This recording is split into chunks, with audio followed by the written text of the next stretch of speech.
सभी ग्रामवासियों, शहरवासियों, प्यारे विद्यार्थियों और माननीय अतिथिगणों को मेरा नमस्कार। जय हिंद। आज हमारे विद्यालय प्रांगण में पधारे हमारे माननीय मुख्य अतिथि, जिंदादिल व्यक्तित्व के धनी, हर दिल अजीज कैबिनेट मंत्री श्री कृष्ण कुमार बेदी जी और यहाँ पर आए हमारे सभी विशिष्ट अतिथि और अन्य अतिथि श्री अमित धाकड़ जी, श्री सुरेंद्र रोमियो जी, चेयरमैन नरवाना, श्री विशाल मिर्जा जी और यहाँ पर आए सभी गणमान्य व्यक्तियों का मैं धन्यवाद करता हूँ कि उन्होंने हमारे विद्यालय के इस सांस्कृतिक वार्षिक कार्यक्रम में पहुंचकर इस पर तार चांद लगाने का काम किया। आज मैं एक ऐसे विषय पर बात करना चाहता हूँ जो हम सब के जीवन के लिए बहुत महत्वपूर्ण है। वह है हमारे जीवन की यात्रा। यह यात्रा कभी आसान नहीं होती, लेकिन यही बात तो इसे खास बनाती है। इसलिए हमारे जीवन में अनेक चुनौतियां आती हैं। कई बार हम उन चुनौतियों को पूरा करने में सफल हो जाते हैं तो कई बार असफल हो जाते हैं। असफल होने पर क्या होता है? एक निराशा।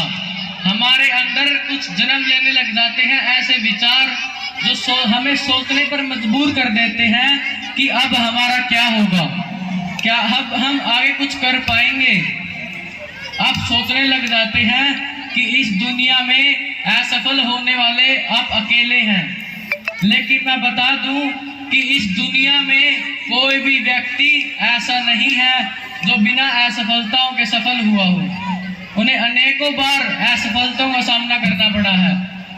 जैसे एक बार जाने माने वैज्ञानिक थॉमस एडिसन, जिन्होंने बल्ब का आविष्कार किया था, उन्होंने बल्ब का आविष्कार करने के लिए कम से कम 1000 बार असफलताओं का सामना किया।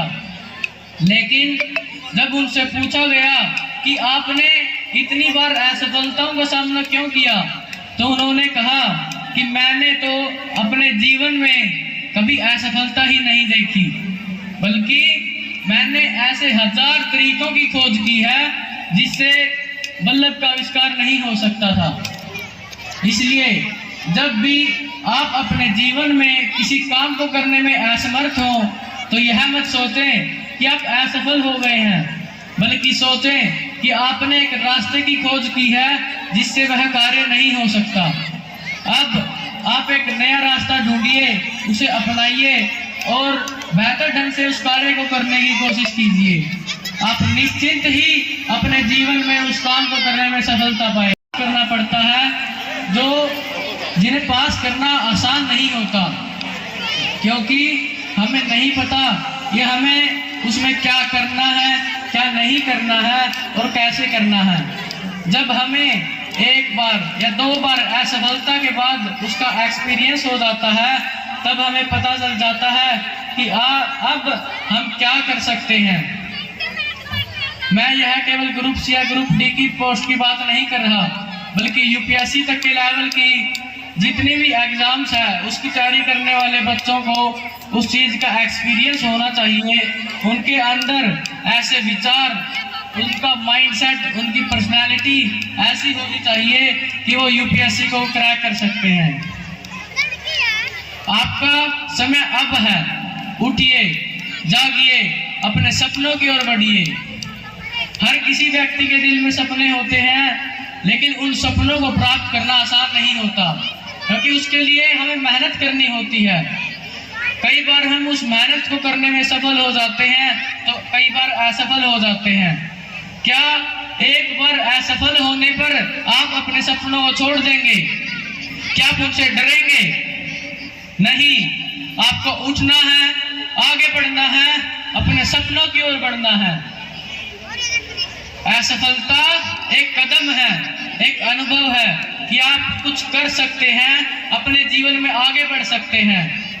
तो चलिए मिलकर एक नई शुरुआत करते हैं। अपने सपनों को साकार करने के लिए, अपनी असफलता को सफलता में बदलने के लिए, अपने सपनों की ओर बढ़ने के लिए आपका समर्पण, आपका आत्मविश्वास, आपका संघर्ष, आपका समय के प्रति अनुशासन आपको सफलता की ओर ले जाएगा।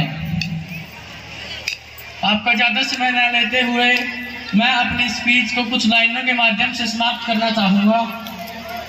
एक बार कोई व्यक्ति छत से गिरा तो लोगों ने कहा कोई बात नहीं, छत से ही गिरा।